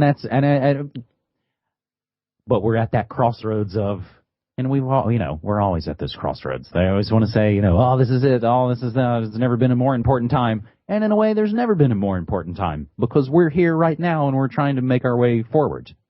Unfortunately, we can kind of hopefully make better decisions because we've seen, that was the thing, looking at what's happening right now. All I had to do was pay attention to the last couple of times this happened to not get so emotionally invested in that big presidential show. Okay, do you think that we're on a seesaw at the moment, and they're pushing and more pushing, and we're just on that cusp where it's going up and down, and there's a bit of give and take on it, but we're, because the whole thing they're concerned about is people waking up, and that's what's happening. People are waking up en masse, which is great to see, but we still need more people to wake up. We need something. I reckon there has to be something on a global level that everybody will just go, wow, and then all of a sudden, bang, the game's over. Well, that sounds like actually someone said that in my own chat not too long ago. It'd be like, this is the perfect time for Operation Bluebeam, the fake alien invasion. Yeah, that's not going to happen. Jesus coming back. Well, the Bluebeam tech, we've been told from intel from an insider, 2 people actually told us from 2 different sources that the Bluebeam tech has been destroyed. They won't be using Bluebeam, and too many people know about it anyway. I initially liked to think that more people would become media literate as they became more kind of plugged in and see it all. And in a way, maybe that is coming. But I have to think that if suddenly on Facebook Live and every corporate media outlet in the world said, here's an alien, people would pretty much believe it all. Or they'd all say, no, it's fake. I don't know. Well, there's so much CGI out there on the internet now. You have to use so much discernment. And the other thing that I've noticed on YouTube as well, and God, there's so much of it these days, it's all this clickbait stuff. People are just recycling the same old stuff and setting up new channels just purely to get clickbait. I find it so frustrating just trying to do a radio show where I want to find a news clip to supplement this story I'm talking about. And all I can ever find anymore is some computer voice video they've uploaded. And it's like, why do you even do this? Yeah. They just want clicks of things. They're putting up a robot voice of an article that the internet... Yeah, it's just... It's become a vast wasteland of garbage in a lot of ways, which makes it that much better to unfollow Friday. And doesn't this kind of bring us back full circle? I had not heard about the Photoshop for audio, the Project Voco that you guys were talking about. Yeah. I've got that punched up, so I'm going to have to look into that. That's, again, more human than human. We don't even know what's real or what's fake. And that's exactly what we have to watch out for. Well, we have one more question for you, and then we'll let you go and have a nice day, Steve. Yeah, just a last question, James. This is kind of nothing to do with really what we've been talking about, but we are being toying around with the idea of going off grid, or at least trying to go off grid as far as possible. How have you looked into any of this information of either the wind or the solar? Just very quickly, what are your thoughts on it, or do you think it might be a goer? Oh, and man, people are already doing it. I mean, I personally know people who have bought land in Colorado and have started to build their own sort of homestead situation. It's rough going for some of them, but in other places, people are doing it with a larger group of people. These things, yeah, people are going to go off grid. I mean, America is really probably going to turn back into a very nomadic place. I imagine a sort of future here, at least in the States, where people are kind of off the grid. They might be their own hotspots, but they're not plugged in and they're not living in some house for the same 40 years while they worked at some job they don't like. They are going to be mobile and they're going to be all around the world, and it will turn into maybe more of a gig kind of economy. And you'll go work 6 weeks at some place. And I mean, it may be tough, but I think, people are already doing it. People are already going off grid. And it's the hubris of places like Apple that sort of continue, and Facebook and the rest of them, just sort of force you into, it's just like, yeah, deal with it. We're changing the thing. Yeah, we're removing all the ports and all the headphone stuff, dummies. Now all you have is a vending machine. Deal with it, sucker. I think it's really the same way that people rejected corporate politics in a way. People are going to start to go Luddite again. Yeah, and there's no harm in doing that. Well, James, I'd just like to say a big thank you for coming on the show. Much, much appreciated. Enjoyed the chat. Loads of information. I'm sure there's more stuff there that we haven't talked about. So maybe in the new year we'll do a catch up and do a part 2 to the show. And after the inauguration in January 20th might be the good time after that. And then we can look back on what we talked about. But again, a big thank you. I'm going to pass you over to Steve. Steve's going to get all your details where people can find you. Yeah, I want to echo these sentiments there as well. It's been great information, James. Lovely to have you on. For people who, again, want to hear more of your own shows, MediaMonarchy.com is the place for that. I'm going to put that link in the chat rooms there. Is there any other outlets where people can find out more of the information that you're giving us here this evening? Well, I mean, MediaMonarchy.com is the main place. The Twitter account at MediaMonarchy is probably the most 24/7 up-to-date amount of news and what I'm up to. But the main great part of what I've been doing this past year is doing a morning show every weekday morning at 9 a.m. Pacific time. And I follow it up with an hour. So I do an hour-long news show and I do an hour-long music show every Monday through Friday. And the links and the times everything are up, and you can just listen to it on MediaMonarchy.com/listen. And to be able to build that over this past year, suddenly realize, oh, I can do this myself, and you can do this yourself. And that's what's been so much fun, is watching everybody pick up the mantle and all start making their own shows. And that's been my slogan that I stole from Jello Biafra, the lead singer of the old punk band Dead Kennedys. And that's, don't hate the media, become the media. Brilliant. Exactly. And that's what we're trying to promote. We're trying to say to people, go and set up your own radio show. We need more alternative media stations out there reporting the truth, and hopefully that will grow. But again, James, thanks a lot for coming on. Just stay with us there for a minute. We're just going to go off to a musical break, and we'll be back after this. This is Open Your Mind Radio on OYMradio.com, UnitedWeStrike.com, and PeoplesInternetRadio.com. Okay, that was Alan Carna. Lost all my respect for Hollywood. Alan was actually on the chat room a couple of weeks back just to let us know he is working on a new album, but we do have some copies of his older CD called Providence. If anybody wishes to obtain a copy, just pop along to the website OYMradio.com. You can get it from the shop tab. Brilliant, Steve. Okay, just a couple of things that we didn't mention, but it's worth to mention. I don't know whether people seen this. You probably remember a an official that went over to Rio and was caught selling tickets. His name was Pat Hickey, and apparently they've offered to pay his bail. The Irish government have offered to pay his bail of €410,000 to be deposited before they give him his passport back so he can fly back. Now, I'm not 100% certain, so I'll say that with just to be on the safe side. But I'm not 100% certain. But it looks like that 410,000 is going to be coming from the taxpayer, not from any personal fund from Pat Hickey or from anybody else. Now, if I'm wrong with that, I do apologise, and if somebody can send me any information that can confirm that, that would be fantastic. But it looks like, that money is not something that would be lying in a bank account, and I don't think Pat Hickey would spend that kind of money himself. But what a disgrace if that is the case, that the taxpayer is going to foot a bill for a guy that was selling tickets unofficially and illegally down in Rio. It goes to show you what kind of society that we are in, and that's what's going on. And there's also a video we posted up there on the Facebook page regarding a whistleblower talking about the corruption of the Irish government and the banking system. If you pop over to our Facebook page and have a look at that video, you'll actually see it. And he comes out and just kind of exposes what's been going on.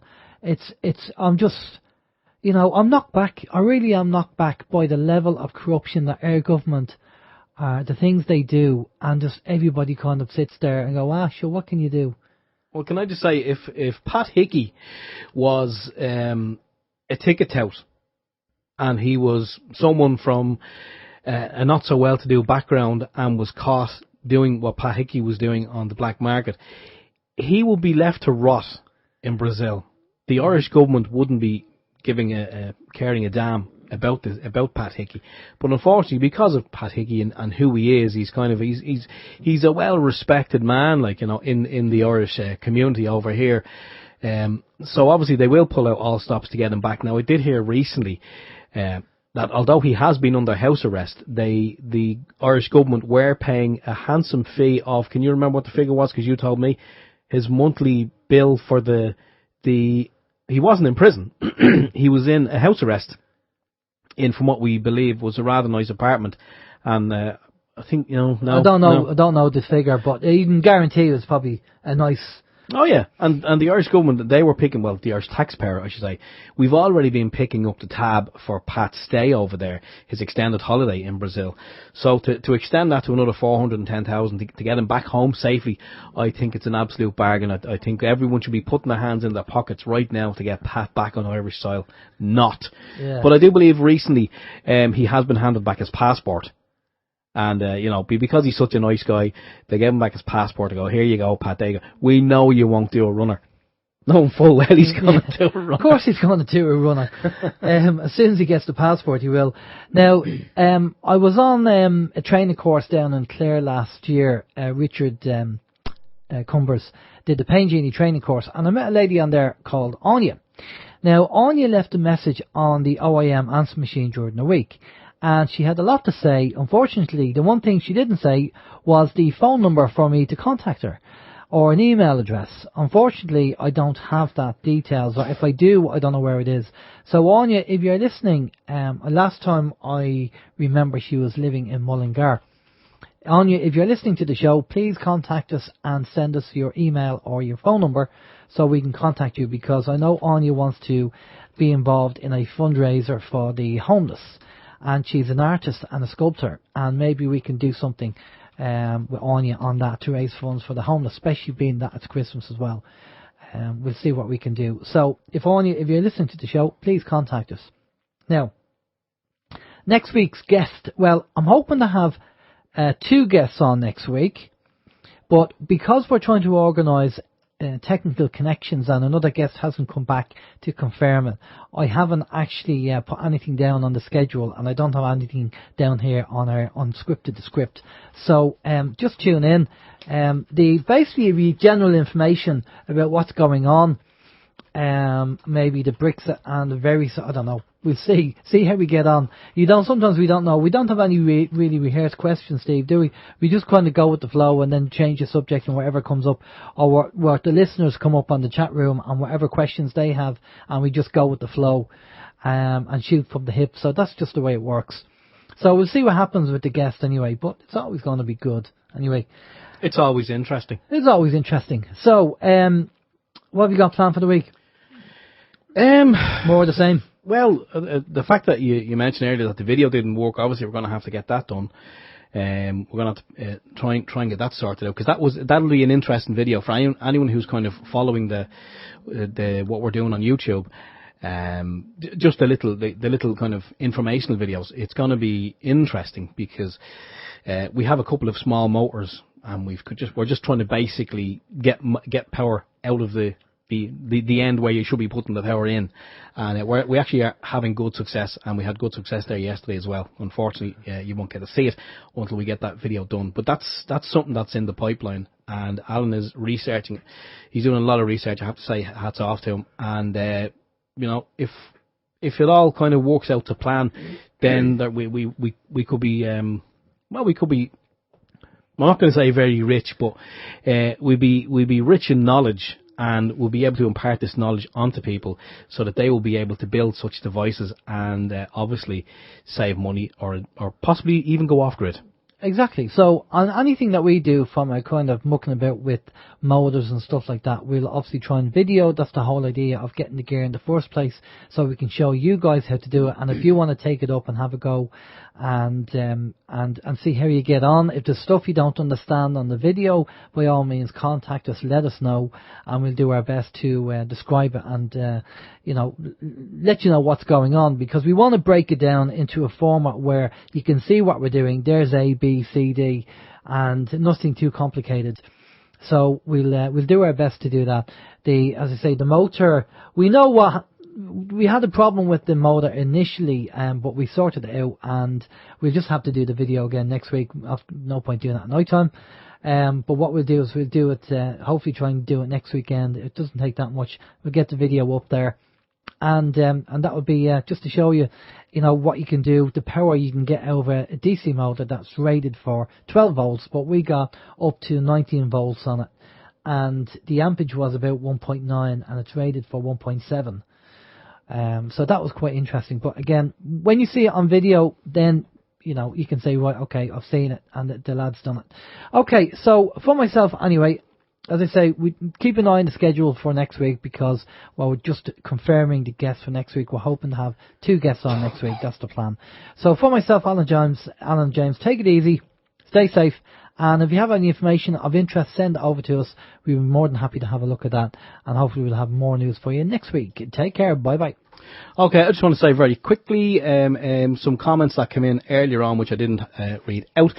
Trump is related to the Queen, even has a royal family crest. I haven't heard that before, so don't know if that's true. Dougie says Obama has his eyes on a UN position. Wouldn't be surprised. We're going to have to see how that plays out. Joan said earlier, more than 2,000 home seizure cases listed in the courts before Christmas. That is a very sobering thought for anyone who's planning their Christmas or who's already started their Christmas shopping. As we mentioned previously, Aisling Lowe at the You Are Not Alone charity, she does a lot of Trojan work for the homeless, and she is trying to do a shoebox appeal at the moment. You can find her on Facebook. I think you can probably find her from our Facebook page, or just go to Facebook and You Are Not Alone. You will find it there. So if anyone wants to get involved in the shoebox appeal, I'm sure Aisling will be only too delighted. Anyway, that's it. We're going to clear the stream now. I think Vin may be back in the hot seat on PIR. So stay tuned, and we will catch you all again next week. So for myself, Stephen George, take care. Bye-bye.